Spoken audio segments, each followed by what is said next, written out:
ভোরবেলা গ্রামের চারপাশ তখনও কুয়াশায় ঢাকা। দূরে মসজিদ থেকে ফজরের আজান ভেসে আসছে। ছোট্ট মেয়ে মাইশা ঘুম চোখে উঠানে বের হয়, বের হয়েই অবাক। আব্বু, আব্বু, আমাদের লাল গরুটা কোথায়? তার বাবা ইউসুফ দৌড়ে গোয়ালঘরের দিকে গেলেন। সত্যিই তো মাইশা, আমাদের গরুটা নেই। দড়িটা কাটা অবস্থা মাটিতে পড়ে আছে। ইউসুফের স্ত্রী নুসরাত ভয় পেয়ে বলল, কেউ কি আমগো গরুটা চুরি করে নিয়ে গেল? ইউসুফ কপালে হাত দিয়ে বসে পড়ল। এই গরুটাই ছিল তাদের একমাত্র সম্বল। পুরো 1 বছর কষ্ট করে গরুটাকে বড় করেছে তারা। কুরবানির ঈদ সামনে, এই গরু বিক্রি করেই সংসারের অনেক ঋণ শোধ করার কথা ছিল তাদের। মাইশার চোখে পানি চলে এলো। আমাদের গরুটা কি আর ফিরে আসবে না?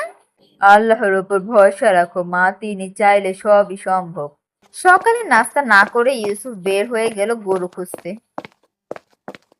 গ্রামের এই মাথা থেকে ও মাথা ঘুরেও কোনো খবর পেল না।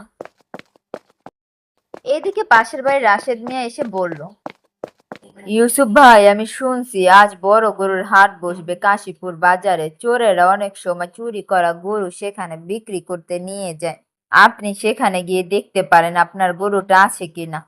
ইউসুফ আর দেরি করলো না, পুরোনো সাইকেল নিয়ে রওনা দিল কাশীপুর হাটের দিকে। হাটে পৌঁছে সে অবাক হয়ে গেল। হাজার হাজার মানুষ, কেউ গরু টানছে, কেউ দাম বলছে, কেউ আবার চিৎকার করছে। ইউসুফ পাগলের মতো নিজের গরু খুঁজতে লাগলো।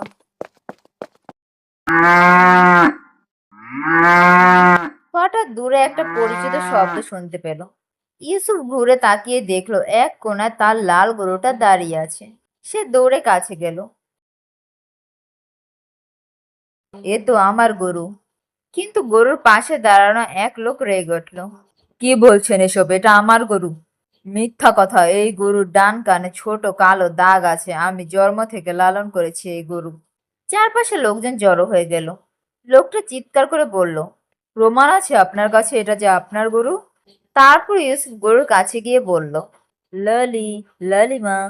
অবাক করার মতো ঘটনা ঘটলো। গরুটি সঙ্গে সঙ্গে ইউসুফের দিকে ছুটে এলো এবং তার কাঁধে মাথা ঘষতে লাগলো। লোকজন বলতে লাগলো, গরু তো আসল মালিক চিনে ফেলছে।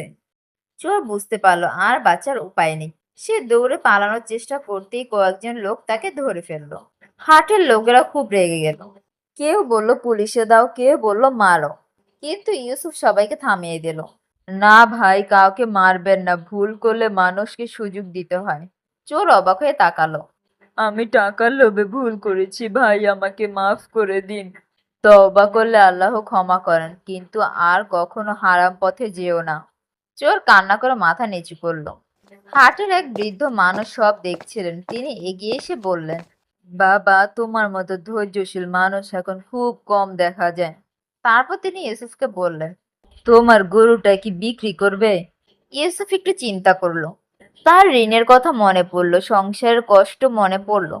তবুও সে বলল, যদি ভালো মানুষ কুরবানি দেয় তাহলে বিক্রি করব। বৃদ্ধ এসে বললেন, ইনশাল্লাহ আল্লাহর সন্তুষ্টির জন্যই কুরবানি দিব। অবশেষে ভালো দামে গরু বিক্রি হয়ে গেল। বাড়ি ফেরার সময় ইউসুফ মাইশার জন্য ছোট্ট একটা গোলাপি ব্যাগ আর নুসরাতের জন্য নতুন ওড়না কিনলো। বাড়িতে ফিরতে মাইশা দৌড়ে এলো।